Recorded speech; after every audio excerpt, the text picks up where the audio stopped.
भरे वाली अहनाथ हो निपट विषारी। देख परम बिरहाकुल सीता, बोला कपि मृदु वचन विनीता। मात कुशल प्रभु अनुसमेता, तब दुख दुखी सुकृपा निकेता। जन जननी मानव जिये ऊना, तुम ते प्रेम राम के दूना। रघुपति कर संदेश सुन जननी धर धीर, अस कहीं कपि गदगद भयो भरे विलोचन नीर। श्यावर राम जय जय राम, मेरे प्रभु राम जय जय राम, श्री राम जय राम जय जय राम।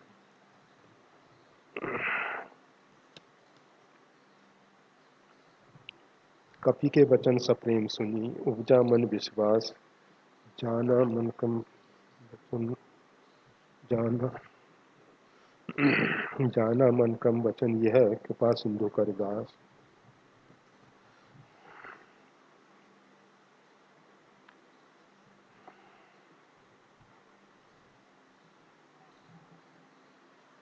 श्री हनुमान जी महाराज से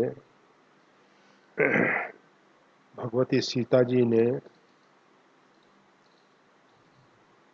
उनका सही आंकलन करने के लिए कि हनुमान जी वास्तविक में भगवान के सेवक हैं या नहीं, एक परीक्षा ली है। एक परीक्षा ली है। आप देखते हैं बहुत से व्यक्ति मंदिर में जाते हैं, मंदिर में जाते हैं, देखते हैं कि मंदिर कैसा भव्य बना है, ऐसा है वैसा है, मंदिर में कितने लोग रहते हैं, कितना ऐश्वर्य है, आदि आदि। कुछ लोग ऐसे होते हैं कि जो केवल भगवान के दर्शन की प्रधानता, मंदिर कैसा है उससे उनका प्रयोजन नहीं है, भगवान का जो श्री विग्रह है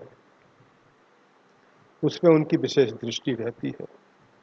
और श्री विग्रह के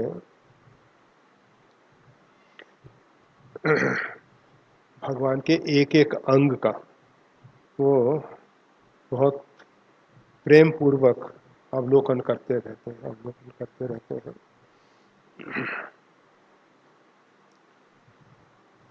तो वो भगवान के सही भक्त हैं, वो सही भक्त हैं। दूसरे भक्त हैं परंतु उनकी दृष्टि में भगवान ही सर्वस्व नहीं है। तो माता सीता जी ने कुछ ऐसे प्रश्न किए हनुमान जी से कि भगवान श्री राम का ललाट कैसा है, नेत्र कैसे हैं, नासिका कैसी है, आदि आदि सब अंगों का वर्णन करते हुए प्रश्न किया गया। और हनुमान जी ने बड़े प्रेम पूर्वक सबका यथोचित उत्तर दिया, जैसा है वैसा ही बिल्कुल दिया। तो कपि के वचन सप्रेम सुनी, उपजा मन विश्वास। हनुमान जी के प्रेम भरे हुए वचन सुन के भगवती सीता जी को विश्वास हो गया है, विश्वास हो गया है। जाना मन कम वचन ये, कृपा सिंधु कर दास। उन्होंने हृदय से जान लिया कि ये मन से, वचन से और क्रियाओं के द्वारा, शरीर से भगवान के दास हैं। ये केवल आज और कल का परिचय वाली बात नजर नहीं आ रही है, ये हृदय से भगवान के लिए समर्पित है। हरिजन जान प्रीत अति गाढ़ी।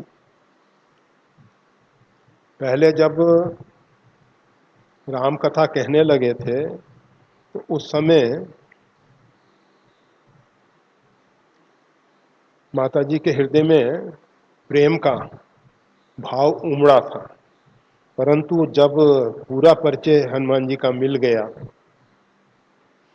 तब तो हरिजन जान, ये भगवान के भक्त हैं। हरिजन यानी भगवान के भक्त हैं। प्रीत अति गाढ़ी, जो प्रेम है अत्यंत सुदृढ़ हो गया, अत्यंत सुदृढ़ हो गया। सजल नयन पुलकाबल बाड़ी, उनके नेत्रों में जल भर आया और शरीर पुलकायमान होने लगा। शरीर जो है पुलका, ये भगवती सीता जी के विषय में कहा जा रहा है।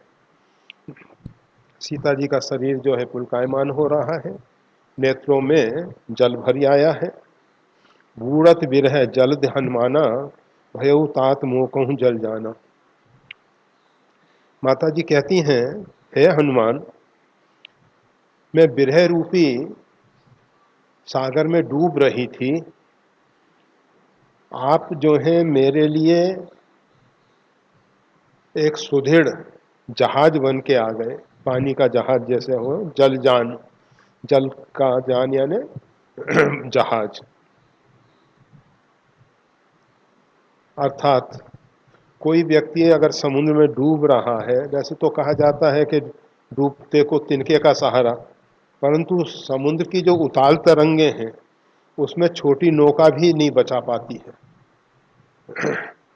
उसमें तो एक सुदृढ़ मजबूत जहाज की जरूरत होती है, वो जहाज ही उस समय रक्षा कर पाता है। तो माता जी कह रही हैं, बूढ़त बिरह जल्दी, ये जो विरह रूपी जल्दी है, समुद्र है, इसमें मैं बूढ़ रही थी अर्थात डूब रही थी।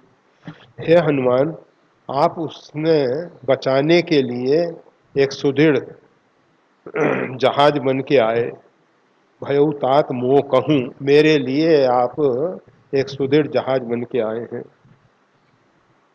आप कहूँ कुशल जाऊं बलिहारी, अनुज सहित सुख भवन खरारी। अब मैं आपके ऊपर बलिहारी जाती हूँ, निछावर जाती हूँ, आप अनुज सहित अपने छोटे भाई के सहित खरारी जो हैं, सुख के भवन जो खरारी हैं, सुख के जो स्थान भवन खरारी हैं, उनकी कुशलता कहिए, उनकी कुशलता कहिए। यहाँ शब्द सुख भवन खरारी, सुख के भवन खरारी, अर्थात जैसे भगवान श्री राम ने सीता जी को गुफा में श्री लक्ष्मण जी के संरक्षण में भेज दिया था खरदूषण के वध के समय, और अकेले 14,000 राक्षसों का कुछ ही क्षणों में संहार कर दिया था, कुछ ही क्षणों में। तो प्रभु आप मेरी रक्षा के लिए इतने कटिबद्ध हैं, और आज मैं इतने लंबे समय से कष्ट सहन कर रही हूँ, तो आप थोड़ा ख्याल करेंगे। तो इसलिए खरारी शब्द माता जी ने प्रयोग किया है भगवान के लिए। अनुज सहित, छोटे भाई के सहित कुशलता पूछी है। माता जी पहले अनुज की बात करती हैं, बाद में खरारी भगवान की बात करती हैं, सुख भवन खरारी की। अनुज की बात पहले क्यों की गई? इसलिए क्योंकि मरम वचन जब सीता बोली, हर प्रेरित लक्ष्मण मति डोली, सीता जी ने लक्ष्मण जी को कुछ मार्मिक शब्दों के द्वारा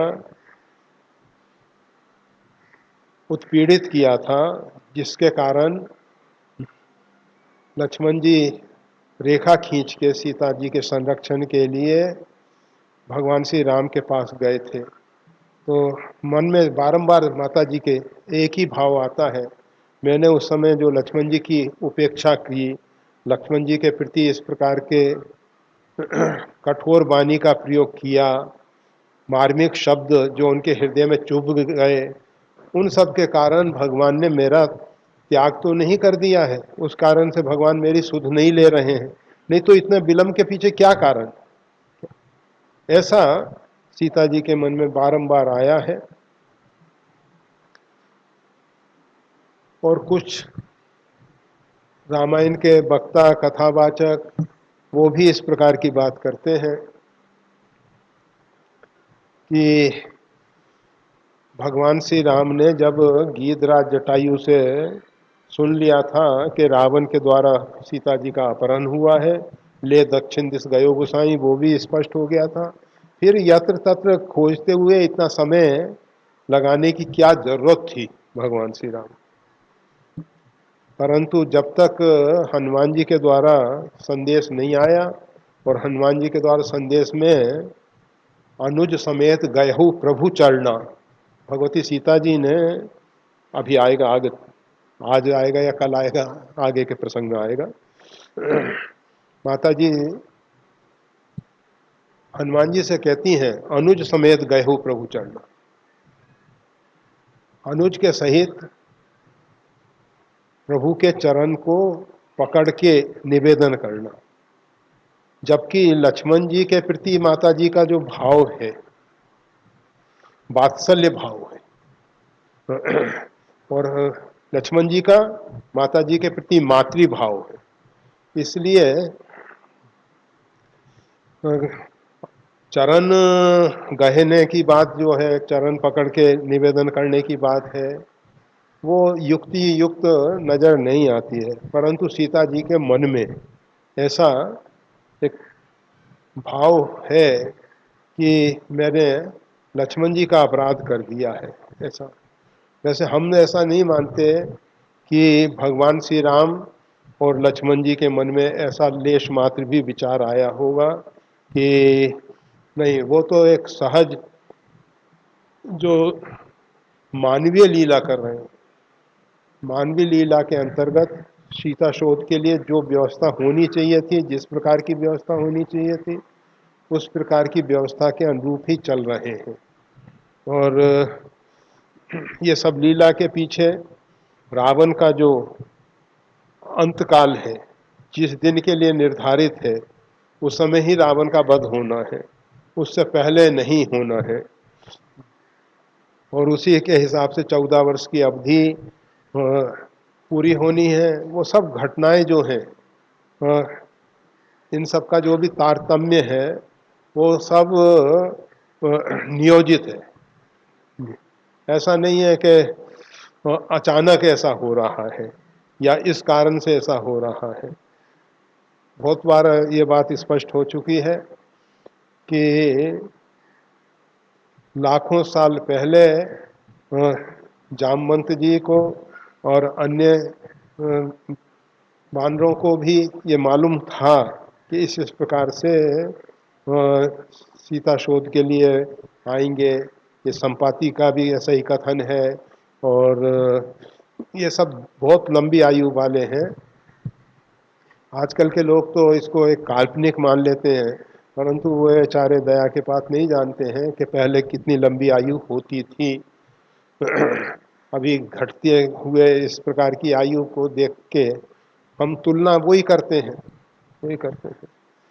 अभी अगर आप सब महाराणा प्रताप का जो कवच धारण करते थे वो देखोगे तो बहुत वजनदार है और काफी लंबे चौड़े शरीर वाले का है वो।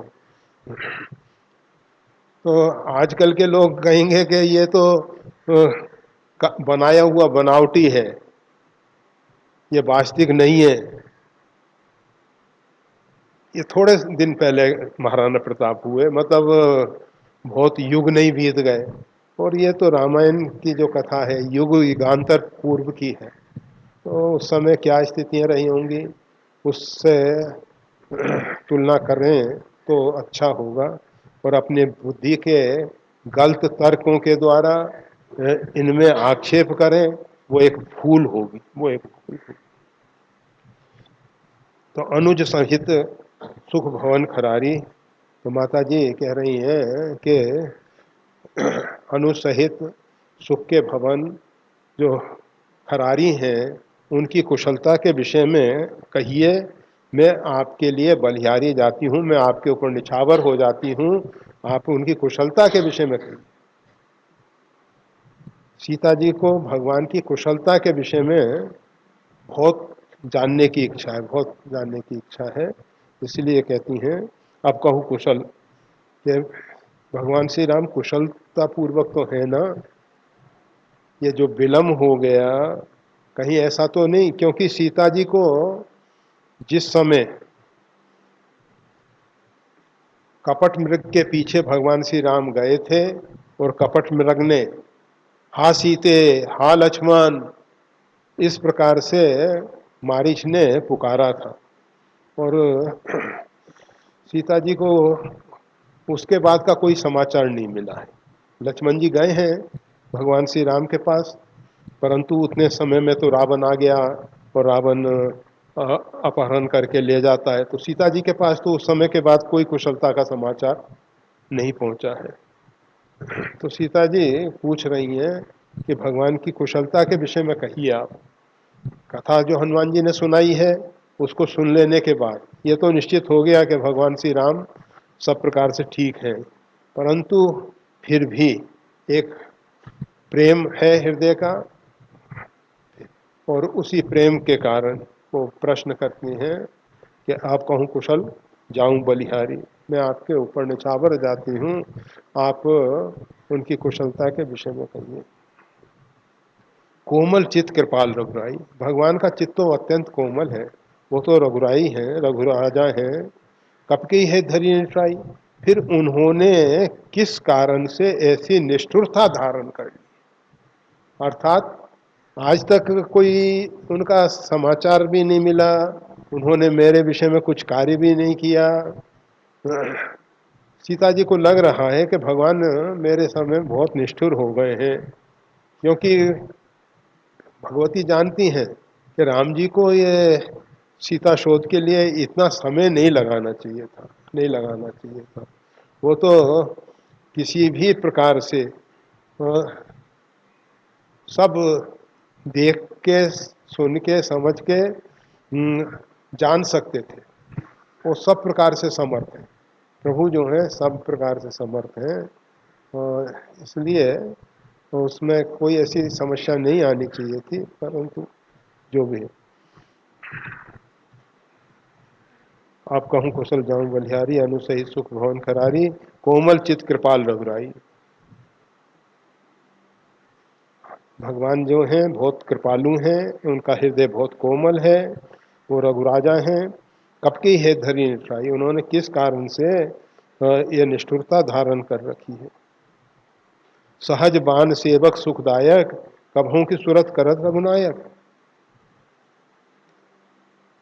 भगवान तो स्वभाव से ही सेवकों को सुख देने वाले हैं, उनका तो सहज स्वभाव है। सहज स्वभाव कैसा है? सेवक सुखदायक, सेवक को सुख देने का उनका ये सहज स्वभाव है, सहज स्वभाव। कभों की सूरत करत रघुनायक, वो कभी मेरी याद भी करते हैं, रघुनायक कभी मेरी याद करते हैं, मेरे को याद भी करते हैं। कभू नयन मम शीतल ताता, होइए नृख श्याम मृद गाता। और कब मेरे नेत्र उनके कोमल श्याम मृदुल अंगों को देख के शीतल होंगे। कभी ऐसा पवित्र अवसर आएगा, कभी वो बड़ा अच्छा समय आएगा जब मेरे नेत्र श्यामल कोमल मृदुल शरीर के दर्शन करके नेत्र शीतल होंगे। ऐसा समय कब आएगा? ऐसा समय कब आएगा? वचन नाव नयन भरे बारी,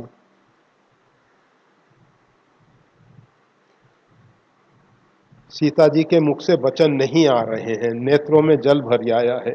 अह नाथ हो निपट विशारी, हे नाथ, हा नाथ, हा कंत, आपने तो मेरे को बिल्कुल ही भुला दिया, बिल्कुल ही भुला दिया। ऐसा कह के सीता जी मूर्छित जैसी हो गई हैं। पूर्ण रूपेण मूर्छित तो नहीं है, परंतु मूर्छित जैसी हो गई हैं। जब श्री हनुमान जी महाराज ने देखा कि सीता जी जो है अत्यंत विरह में इस प्रकार से मूर्छित हो रही हैं, देख परम विरहाकुल सीता, सीता जी को परम विरहाकुल देख के बोला कपि मृदु वचन विनीता। हनुमान जी कोमल शब्दों में निवेदन कर रहे हैं। मात कुशल प्रभु अनुज समेता, तब दुख दुखी सुकृपा निकेता। अब हनुमान जी ने विचार किया कि अगर कहता हूं कि भगवान सुखी हैं तो सीता जी को लगेगा कि मेरे विरह में इनके ऊपर कोई भी असर ही नहीं हुआ, और अगर कहता हूं दुखी हैं तो फिर अभी मूर्छित स्थिति में आ रही हैं, तब तो ये निश्चित जीवन नहीं रख पाएंगी। ऐसी स्थिति में हनुमान जी बहुत सावधान है, बहुत सावधान है। और सावधानी पूर्वक कहते हैं, मात कुशल प्रभु अनुज समेता, तब दुख दुखी सुकृपा निकेता। हे माता, अपने अनुज के साथ प्रभु जो हैं सब प्रकार से कुशल हैं, केवल आपके दुख से दुखी हैं। आपके तब दुख दुखी सुकृपा निकेता, वो तो अत्यंत कृपा के निकेत हैं, परंतु आपके दुख से दुखी हैं।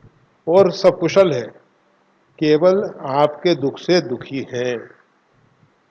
इसका सीधा सा अर्थ कि आपके विरह के कारण वो अत्यंत दुखी भी हैं, और शरीर और स्वास्थ्य इत्यादि के हिसाब से देखा जाए तो वो कुशल हैं, कुशल हैं।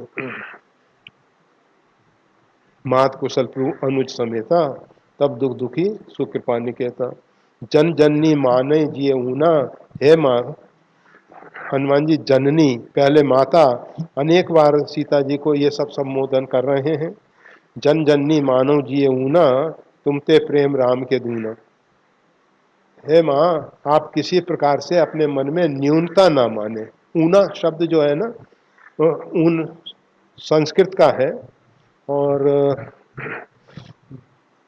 आप सब रोज प्रयोग करते हैं।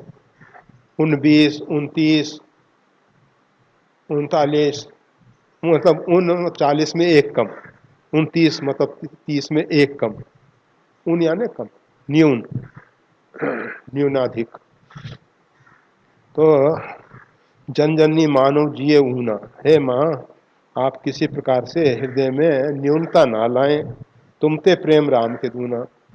मेरे को तो ऐसा लगता है आपसे राम जी को दुगना प्रेम है, दुगना प्रेम है। अब इसमें लोग खींचातानी करने लग जाते कि राम जी को दुगना प्रेम है, सीता जी का प्रेम कम है।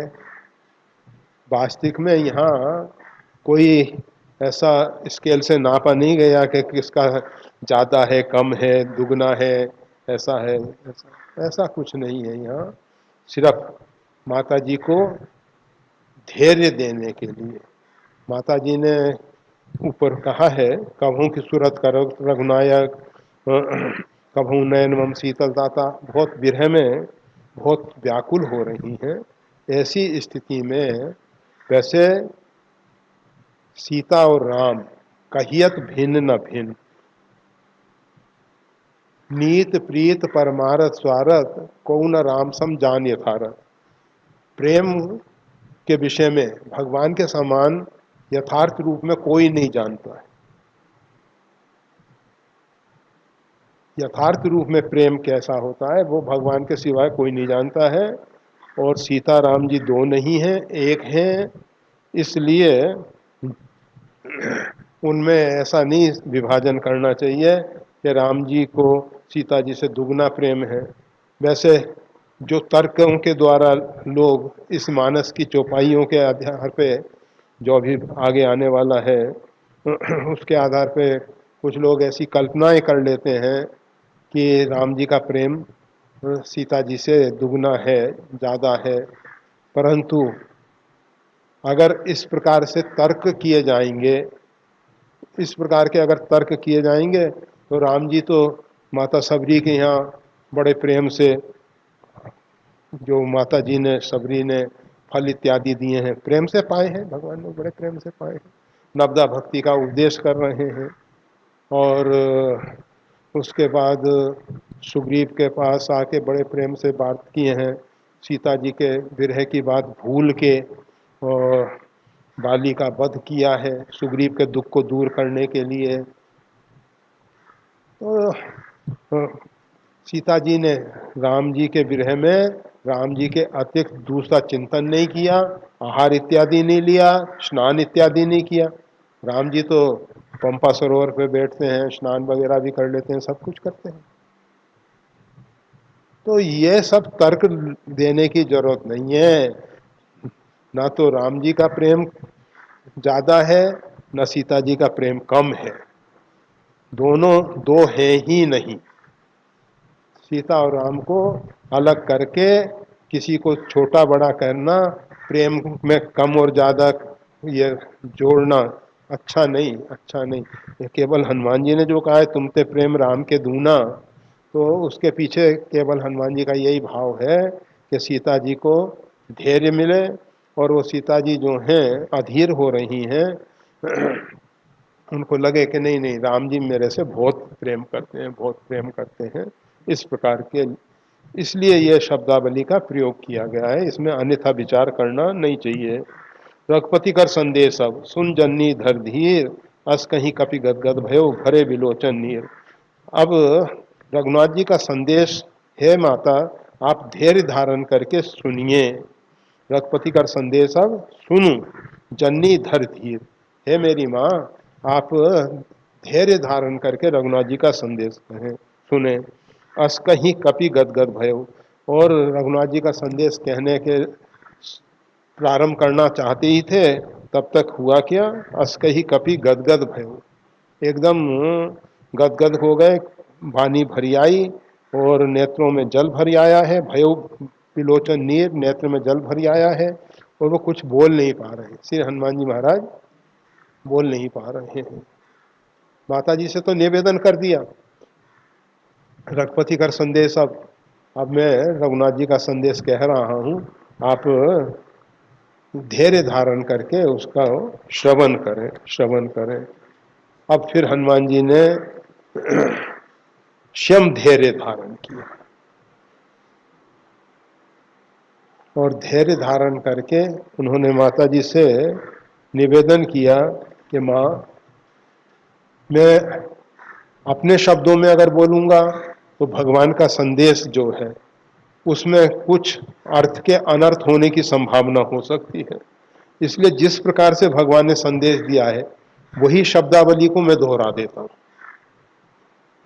मेरे अपराध को आप क्षमा करिएगा, ये मैं अपनी तरफ से कुछ नहीं कह रहा हूँ, इसमें जो कुछ कहा जा रहा है भगवान ने जैसा संदेश मेरे को दिया है। अब फिर इसमें लोग तर्क ना करेंगे कि भाई पहले तो राम जी ने चलते समय कही बल विरह वेग तुम आयहु, मानस में केवल इतना सा ही स्पष्ट है, और ऐसा कुछ जो संदेश आगे देने को कहा जा रहा है वो तो राम जी ने कहा ही नहीं था।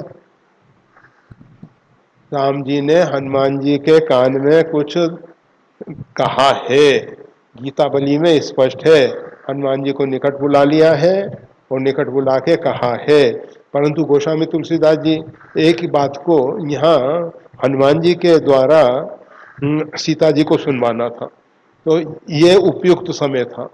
जिस प्रकार से रामानुज लघु रेख खिंचाई, लक्ष्मण जी ने जो लक्ष्मण रेखा खींची थी जिससे बाहर सीता ना जाए, और अगर बाहर से कोई व्यक्ति अंदर ना आ सके,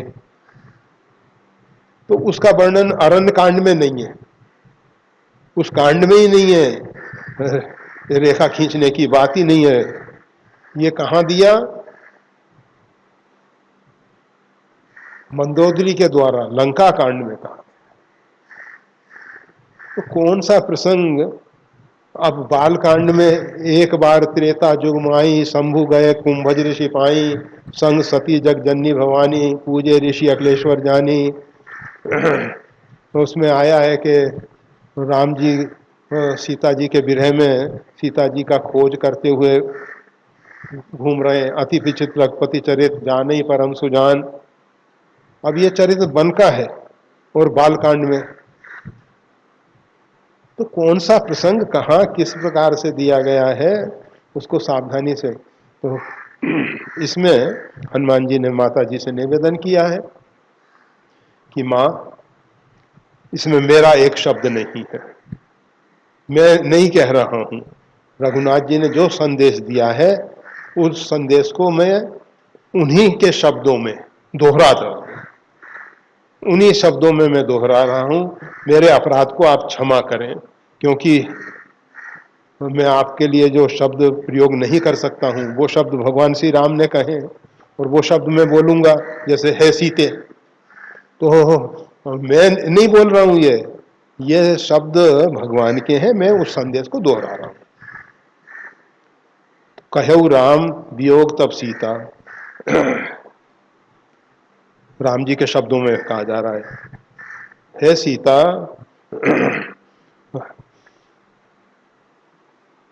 आपके वियोग में, आपके वियोग में, अब फिर हम अर्थ करेंगे तो हम अपने ढंग से करेंगे। भगवान ने थोड़ी कहा होगा कि आपके वियोग में, उन्होंने कहा होगा तेरे वियोग में।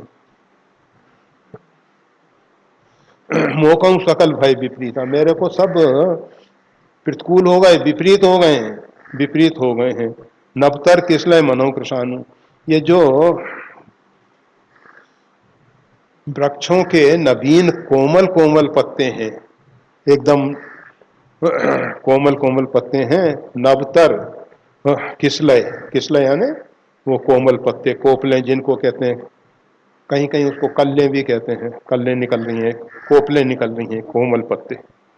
मनोह कृषाणु, वो मेरे को ऐसा लगता है कि जैसे अग्नि है, अग्नि के सदृश दिखाई देते हैं वो कोमल पत्ते, जो स्पर्श करने में भी शीतल होते हैं, और वो मेरे को अग्नि के सदृश दिखाई देते हैं। काल निशासम निशी, और जो रात्रि है मेरे लिए ऐसा लगता है कि ये तो काल रात्रि आ गई है, काल रात्रि आ गई। शशि भानु, और चंद्रमा जो है वो मेरे को सूर्य के समान तपता हुआ दिखाई देता है। चंद्रमा शीतलता देता है, परंतु सब विपरीता, मोकों सकल भय विपरीता। भगवान श्री राम ने जो संदेश दिया है उसमें कहा गया है कि ये सब मेरे लिए विपरीत हो गए हैं। कुबलय विपिन, कमल का जो वन है कुंत वन सरिसा, भाले की तरह चुभने वाला हो गया है। जो कमल संपुटित होता है तो उसमें नुकीला, ये रखे ना कमल, देखो, और तो वो भाले की तरह चुभने वाला हो गया है। कमल तो बहुत कोमल होता है, बहुत कोमल है, और वो मेरे लिए विपरीत हो गया है, अर्थात कुंत वन सरिसा। कुंत वो भी जैसे वो बंदूक के आगे एक वो कृपान लगा दी जाती है, संगीन कहते हैं उसको, संगीन, उसी प्रकार भाले की तरह चुभने वाले हो गए हैं बस। बारित तपत तेल जन वर्षा, और मेघ जो वर्षा करते हैं तो वो कैसा लगता है कि मानो उबलता हुआ तेल, तपता हुआ तेल बरसा रहे। भारत बारित तपत तेल जन वर्षा, ऐसा प्रतीत होता है कि मेघ जो है उबलता हुआ तेल बरसा रहे। उबलता हुआ पानी और तेल में अंतर होता है। उबलता हुआ पानी बरसेगा ना तो वो जल्दी ठंडा हो जाएगा, उससे घाव भी उतना भयंकर नहीं होगा, और उबलता हुआ तेल अगर गिर गया तो वो गहरा घाव होगा। तो यहाँ कह रहे हैं बारिश तपत तेल जन वर्षा, मेघ गर्म पानी की वर्षा नहीं कर रहे, मेघ उबलते हुए तेल की वर्षा कर रहे हैं, ऐसा मेरे को प्रतीत होता है। जे हित रहे करत ते पीड़ा, जो मेरे हित में रहने वाले थे वो मेरे को पीड़ा दे रहे हैं, पीड़ा दे रहे हैं। उरग श्वासम तिवृत समीरा, और जो शीतल मंद सुगंध वायु है, त्रिविध समीर जो है वो सांप की श्वास जैसी लग रही है। सांप की श्वास कैसी होती है? दुर्गंध युक्त होती है, सुगंध युक्त नहीं होती। और सांप की श्वास उष्ण होती है, गर्म होती है, और सांप की श्वास तेज होती है। और ये शीतल मंद सुगंध वायु जो है वो मेरे को कैसी प्रतीत होती है? जैसे सांप की प्रश्वास निकल रही है, सांप की प्रश्वास आ रही है। कहऊ ते कछ दुख घटे होई, मैं अपने दुख को अगर व्यक्त कर दूं किसी के सामने तो कुछ दुख घट सकता है। यह एक साधारण नीति है। आप किसी भयंकर कष्ट में हैं, दुख में हैं, काफी आपका चित्त उद्विग्न हो रहा है, और ऐसी स्थिति में अगर किसी से आप अपना दुख कह देते हैं तो दुख कम हो जाता है। कहे थे तो कहे उते कछु दुख घट होई, कहने से कुछ दुख घट तो सकता है, पर काहे कहूं ये जानना कोई। मेरे हृदय की स्थिति को कौन जान सकता है, मैं किससे कहूं। और साधारण बात यही है, अपना दुख किसी से कहो तो लोग मजाक उड़ाएंगे, हंसी उड़ाएंगे, कोई दुख बांटेगा तो है नहीं। ये ठीक है कि हम अपने दुख को कम करने के लिए दूसरों से दुख कह रहे हैं, ऊपर से सहानुभूति के लिए कोई कुछ दो चार शब्द बोल दे तो बोल दे, अंदर से सहानुभूति नहीं होती है, अच्छा है मरने दो। तो इस प्रकार की लोगों की भावना काहे कहूं ये जानना कोई, मैं ये नहीं जानता हूं कि किससे कहूं। कौन ऐसा व्यक्ति है जिससे मैं अपने हृदय की स्थिति प्रत्यक्ष करके दिखा दूं। तत्व प्रेम कर मम और तोरा, मेरा और आपका तेरा, तोरा यानी तेरा, मेरा और तेरा प्रेम जो है उसका तत्व जानत प्रिया एक मन मोरा। हे प्रिया, मेरा ही मन ही जानता है मेरे और तेरे प्रेम को। इसीलिए ये हनुमान जी कह रहे हैं संदेश, इसीलिए उन्होंने पहले भगवती से क्षमा याचना कर ली है कि माँ ये भगवान का जैसा कहा गया है वही संदेश मैं आपको सुना दे रहा हूँ, उसमें मैं अपनी तरफ से कुछ बना के नहीं कह रहा हूँ, और ऐसे शब्दों का प्रयोग करूंगा तो उसके लिए आपसे मैं पहले ही क्षमा प्रार्थी हूँ। तत्प्रेम कर मम और तोरा, मेरे और तेरे प्रेम के तत्व को केवल मेरा मन ही जानता है। हे प्रिया, केवल मेरा मन ही जानता है और दूसरा उसको कोई जानता नहीं है। और वो मन कहाँ है, सो मन सदा रह तो ही पाई। और वो जो मेरा मन है, जो जानने वाला मन है, वो तुम्हारे पास है। सो मन सदा रहत तो ही पाही, जान प्रीत रस इतने माही। बस प्रीति का रस इतने में समझ जाओ, अर्थात मैं अमन हो गया हूं, मेरा मन मेरे पास नहीं रहा है, मेरा मन तो सदा आपके पास रहता है। और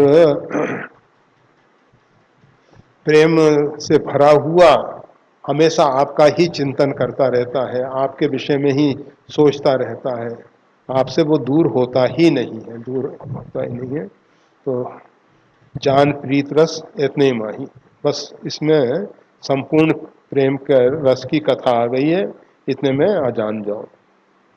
प्रभु संदेश सुनत वैदेही, ये भगवान का संदेश जो है वैदेही ने सुना, भगवती सीता जी ने सुना, तो मगन प्रेम तन सुध नहीं थे ही, वो प्रेम में इतनी मग्न हो गई कि उनको शरीर की सुध ही नहीं रही। जब राम जी का ये संदेश सुना, सीता जी ने जो जो के भगवान इतने निष्ठुर क्यों हो गए हैं, कभी मेरे नेत्र उनके दर्शन करके सफल होंगे, कभी भगवान मेरी याद करते हैं या नहीं करते हैं, उसके संदर्भ में ये सब भगवान श्री राम के द्वारा दिए हुए संदेश में सबके उत्तर मिल गए, सबके उत्तर मिल गए सीता जी को। तो मगन प्रेम तन सुध नहीं थे, प्रेम में वो इतनी मगन हो गई, इतनी डूब गई कि शरीर की उनको सुध ही नहीं रही।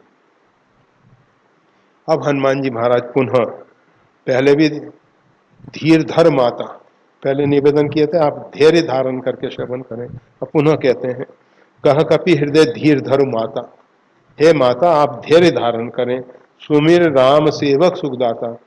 भगवान श्री राम तो अपने सेवकों को सुख देने के लिए ही भूमंडल पे अवतरित हुए हैं, आप धैर्य रखें, धैर्य रखें, भगवान श्री राम शीघ्र यहाँ पधारेंगे और दुष्ट आताताई रावण को यथोचित दंड देके, जैसा उसने अपराध किया है उसका भयंकर दंड पाएगा वो, और आपको ले जाएंगे, यहाँ से प्रेम पूर्वक ले जाएंगे, आदर पूर्वक ले जाएंगे। सुमिर राम सेवक सुखदाता। उन सेवक को सुख पहुंचाने वाले राम जी का आप सुमरन कीजिए, सुमरन कीजिए। आप धैर्य धारण करके राम जी का सुमरन करें। और आनव रघुपति प्रभुताई, रघुनाथ जी की प्रभुता का स्मरण कीजिए। सुनमम वचन तजौ कदराई, और ये मेरे वचन सुन के आप अपनी ये कायरता छोड़ दीजिए। ये जो आप के अंदर इस प्रकार की स्थिति बन रही है, ऐसा नहीं, आपको तो धैर्य धारण करना चाहिए। क्योंकि भगवान श्री राम सेवकों को सुख पहुंचाने वाले हैं। सेवक को कभी दुख में, कष्ट में, क्लेश में देख भी नहीं सकते हैं, देख भी नहीं सकते। और ये जो राक्षसों की आप चिंता करती हैं, निश्चर निकर पतंग सम, ये राक्षस जितने हैं ये तो फतिंगों की तरह, जो बिजली के कीड़े होते हैं या तेज प्रज्वलित अग्नि में आके फतिंगे कूद कूद के सलभ जलते हैं, उनको ही फतिंगे कहते हैं, पतंग। निश्चर निकर पतंग सम रघुपति बाण के शान, रघुनाथ जी का बाण रूपी प्रचंड अग्नि में ये सब फतिंगे, राक्षस रूपी फतिंगे आके अपने प्राण दे देंगे। अर्थात अग्नि को बुलाना नहीं पड़ता है उनको कि आओ और मेरे अंदर शरीर छोड़ो, वो तो अपने आप जरा ही पतंग मोह बस, वो तो मोह के कारण वो जाके जल जाते हैं और नष्ट हो जाते हैं। तो ये सब फतिंगे जो हैं आके जलेंगे, नष्ट हो जाएंगे। राक्षस जो हैं इनको बुलाना नहीं पड़ेगा, इनको एकत्रित नहीं करना पड़ेगा, इनकी चिंता मत करो आप। निश्चय निकर पतंग सम रघुपति बाण किसान, रघुनाथ जी का बाण रूपी जो है बाण को इनको बुलाना नहीं पड़ेगा, ये तो स्वयं रघुनाथ जी के बाण के सामने जाके पहुंचेंगे, खत्म हो जाएंगे। जननी हृदय धीर धरु जरे निशाचर जान, हे माता आप हृदय में धैर्य धारण करिए। और ये राक्षस जितने भी हैं ये तो जले हुए हैं, अर्थात इनमें अब जीवन नहीं रहा है, इनकी आयु पूरी हो चुकी है, अब तो इनका अंत काल आ गया है। सीता जी के मन में विचार हो सकता था कि अभी तक ये सब विलम्ब क्यों हुआ, तो कहते हैं जो रघुवीर हो सुध पाई, करते नहीं विलम्ब रघुराई। रघुनाथ जी को अगर इस विषय में समाचार मिल गया होता तो इतना विलम्ब होता ही नहीं, इतना विलम्ब होता ही नहीं। अब हनुमान जी सीता जी का संदेश लेके जाएंगे और भगवान श्री राम से संगठन करके आएंगे। वाल्मीकि रामायण में तो हनुमान जी ने कहा है कि मैं अभी आपको पीठ पे बैठा के ले जा सकता हूँ, परंतु रघुनाथ जी का ऐसा आदेश नहीं है, आज्ञा नहीं है। और भगवती सीता जी कहती हैं कि अगर रघुनाथ जी की आज्ञा होती तब भी आप की पीठ पे मैं बैठ के नहीं जा सकती थी, कारण कि मैंने अभी तक अपनी इच्छा से किसी पर पुरुष का स्पर्श भी नहीं किया है। हनुमान जी कहते हैं मैं तो आपका बेटा हूँ। कहा बेटा तुम हो जरूर, परंतु समस्या क्या आएगी, तुम तेज वेग से उड़ोगे, और जब तेज वेग से उड़ोगे तो राक्षस पीछा करेंगे कि सीता जी को ले जा रहा है, तो बड़ा संघर्ष होगा, और उस संघर्ष में मैं कहीं टपक गई समुद्र में, फिर क्या होगा। इसलिए रघुनाथ जी यहाँ आए, जिससे रघुनाथ जी की उज्जवल कीर्ति, यश, पताका जो है फहराए। और आप संदेश तो कहते हैं जो रघुवीर हो सुत पाई, करते नहीं विलम्ब रघुराई। रघुनाथ जी ने आपकी कुशलता का समाचार नहीं सुना है, भगवान जैसे ही सुनेंगे कि आप हमें दर्शन करके आ गया हूँ, तो तुरंत वो आगे की कार्रवाई करेंगे। राम बाण रवि हुए जानकी, रघुनाथ जी के बाण रूपी सूर्य अभी उदित नहीं हुआ है, तम बरूद का जात धान की। रघुनाथ जी के बाण रूपी सूर्य के उदय होने पे ये राक्षसों की जो सेना है, बरूत यानी सेना, सेना जो है अंधकार के समान है। अंधकार को दूर करने के लिए सूर्य को कोई प्रयास नहीं करना पड़ता है, इसी प्रकार से रघुनाथ जी के बाण से अनायास ही ये राक्षस सब समाप्त हो जाएंगे। रघुनाथ जी का बाण के प्रताप के विषय में कह रहे हैं। अब वही मात में जाऊं लवाई, कह रहे हैं कि मैं माँ अभी आपको ले जा सकता हूँ, प्रभु आयस नहीं राम दुहाई, परंतु भगवान की आज्ञा नहीं है, ऐसा मैं राम जी की दुहाई दे के अर्थात शपथ करके कहता हूँ, राम जी ने आज्ञा नहीं दी है, नहीं तो मैं आपको अभी तुरंत ले जाता। कछुक दिवस जननी धर धीरा, हे माँ आप कुछ दिन और धैर्य धारण कर लीजिए। इतने दिन तो आपने धैर्य धारण किया है, आपने शरीर को रखा है, अब थोड़े दिन और धैर्य धारण करिए। कछुक दिवस जननी धर धीरा, कपिन सहित अहे रघुवीरा, निश्चर मार तोई ले जाइए, त्यों पुर नार दादी जस गए हैं। कपिन सहित आई है रघुवीरा, कछुक दिवस जननी धीरा, थोड़े दिन और आप धैर्य धारण करें और बानरों के सहित रघुनाथ जी यहाँ पधारेंगे। और पधार के क्या करेंगे? निश्चर मार, राक्षसों का संहार करके तो ही ले जाएंगे, आपको ले जाएंगे। तिहुपुर नार दादी जस गए, और तीनों लोकों में नारद इत्यादि जो ऋषि महर्षि हैं, शारदा इत्यादि, शेष इत्यादि, वो सब भगवान के सुयश का गान करेंगे, सुयश का गान करेंगे। इस प्रकार से हनुमान जी महाराज ने भगवती सीता जी को धैर्य दिया है, और जो भी कहा है वो सब यथार्थ ही कहा है, सब यथार्थ कहा है। अब माता जी ने कहा कि यह तो राक्षस तो बहुत बड़े बड़े हैं, विशाल विशाल हैं, तो पूछती हैं, प्रश्न करती हैं, हे सुत कपि सब तुम ही समाना, हे पुत्र ये सब बानर आपके समान ही सब छोटे छोटे हैं क्या? हनुमान जी ने भगवती सीता जी के सामने छोटे रूप में जाके सब निवेदन किया है, छोटे रूप में निवेदन किया है। पत्ते की ओट में बहुत अति लघु रूप था, और माता जी के सामने आए तो माता जी के हिसाब से थोड़ा बड़ा हो गए, परंतु फिर भी छोटे ही बानर के रूप में माता जी के सामने प्रकट हुए हैं। तो माता जी ने कहा, हे सुत कपि सब तुम ही समाना, ये सब बानर आपके समान नहीं है क्या? जात उधान अति भट बलवाना, और ये राक्षस जो है ना, ये तो अत्यंत बलवान हैं, बहुत बड़े वीर हैं, तो क्या होगा? मोरे हृदय परम संदेहा, मेरे हृदय में बड़ा संदेह हो रहा है कि ये बानर छोटे छोटों को तो ये कुछ समझेंगे नहीं, ये तो बड़े बड़े भैंसों को ऐसी खा जाते हैं, तुम जैसे बानरों को ये ऐसे ही खा जाएंगे, ऐसे ही खा जाएंगे।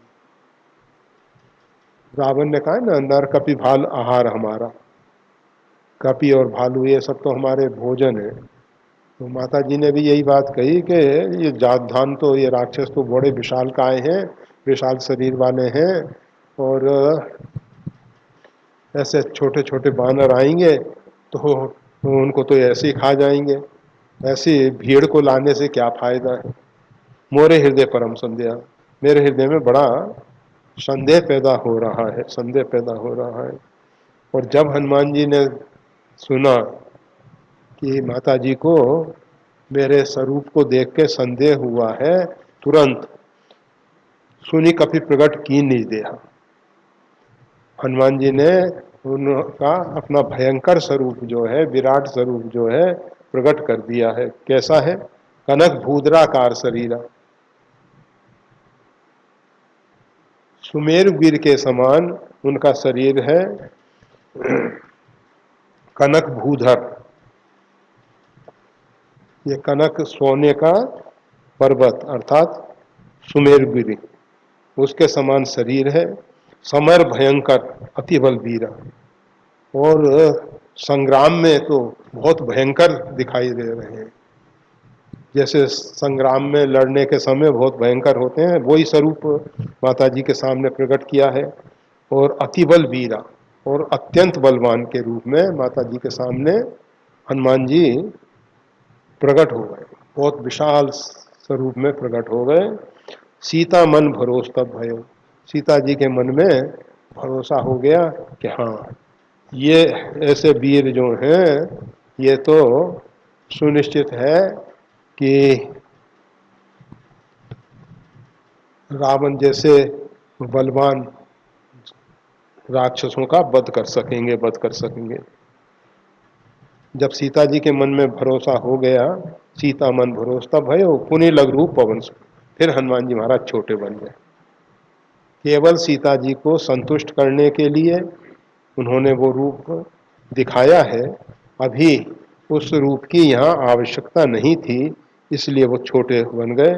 और माँ के सामने बच्चे छोटे ही अच्छे लगते हैं।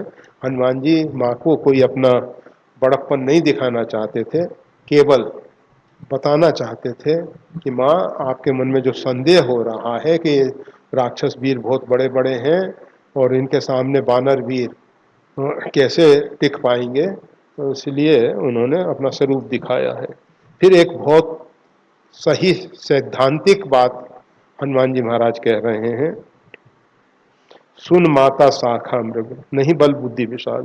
हे माता, ये जितने भी बंदर हैं ये तो शाखा मृग कहलाते हैं। शाखा मृग की बड़ मनसाई, शाखा ते शाखा पर जाई। एक शाखा से दूसरी शाखा पे कूद जाना, यही हमारी बंदरों की विशेषता होती है। इनके पास नहीं तो बल है, ना बुद्धि है, नहीं बल बुद्धि विशाल, और विशाल बल बुद्धि भी इनके पास नहीं है। परंतु प्रभु प्रताप ते गरुड़ खाई परम लघु व्याल। रघुनाथ जी का जो प्रताप है उससे तो लघु व्याल, छोटा जो सर्प है, वो गरुड़ को खा सकता है। गरुड़ जी के सामने बड़े से बड़े सर्प आ जाए, कितना ही बड़ा भयंकर सर्प हो, गरुड़ जी उसको खा जाते हैं। परंतु कह रहे हैं रघुनाथ जी का प्रताप ऐसा है, मस कहीं करही बिरंची अजा अजही मसकते हीन, तिनते कुलिस कुलिस तृण करही। मतलब तिनके को वज्र के समान बना देते हैं, वज्र को तिनके के समान कर देते हैं, मच्छर को ब्रह्मा के सदृश कर देते हैं। ब्रह्मा मच्छर जैसे तुच्छ बना दिए जाते हैं। मच्छर जैसा तुच्छ प्राणी ब्रह्मा बन सकता है, भगवान का प्रताप ऐसा है। तो यहाँ कह रहे हैं कि ये बंदर जो है ना, इनके पास ना तो बल बुद्धि है, ना इनमें और कोई अन्य सामर्थ्य है। और देखा जाता है हनुमान जी महाराज ने इस विशाल समुद्र पर छलांग लगा के, वैसे मन में अहंकार नहीं है हनुमान जी के, भगवान से यही बात कहते हैं, शाखा मृत्यु बड़ मनसाई शाखा ते शाखा पर जाई। हमारी तो सबसे बड़ी कुशलता, सबसे बड़ा पुरुषार्थ यही है कि एक शाखा से दूसरी शाखा पर कूद के पहुंच जाए। परंतु ये जो सतयोजन विस्तार वाला समुद्र पार किया गया है, ये तो सब रघुनाथ जी के प्रताप से संभव हुआ है, मेरे करने से कुछ नहीं हुआ है। तो हनुमान जी सीता जी को धैर्य दे रहे हैं कि माँ, आप किसी प्रकार से भयभीत ना हो, भगवान श्री राम आएंगे और उनके साथ ये सब बानर तो खेल के लिए होंगे, इन बानरों को। और वैसे भगवान का प्रताप ऐसा है कि भगवान चाहें तो छोटे से सर्प के द्वारा बड़े गरुड़ जो है उसको समाप्त किया जा सकता है। वो बड़े गरुड़ को मुख में आत्मसात कर सकता है। तो इस प्रकार से हनुमान जी महाराज ने भगवती सीता जी को कहा है। अब इसके आगे सीता जी को संतोष हो गया है हनुमान जी की वाणी सुन के, और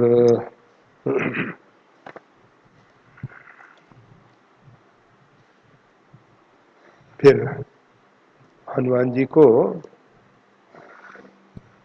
बहुत बहुत आशीर्वाद देंगी, जो आशीर्वाद साधारण अथवा किसी विशिष्ट को भी माता जी के द्वारा नहीं दिया गया। वो आशीर्वाद श्री हनुमान जी महाराज को, हनुमान जी महाराज की योग्यता और पात्रता के कारण भगवती ने अपनी उदारता से प्रदान किया है। वो सब प्रसंग आने वाले समय में। जय श्री राम।